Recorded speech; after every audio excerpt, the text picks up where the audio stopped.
Doctor साहब, हाँ बताइए।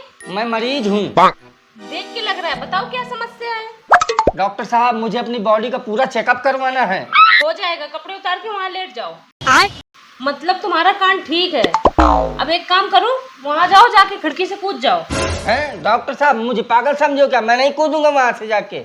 मतलब तुम्हारा दिमाग बिल्कुल ठीक है। समझ गया।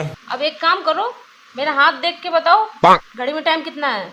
अरे डॉक्टर साहब, लेकिन आपके हाथ में घड़ी कहाँ है? मतलब तुम्हारी आंखें बिल्कुल ठीक हैं। अब ये बताओ यहाँ ऊपर कैसे आए। अरे सीढ़ियों से चढ़ के आया हूँ, कैसे आया हूँ? मतलब तुम्हारे पैर भी ठीक हैं। यहाँ तुम्हारे क्या लगा हुआ है। अरे कहाँ कुछ लगा हुआ है, देखिए। मतलब तुम्हारा हाथ भी ठीक है।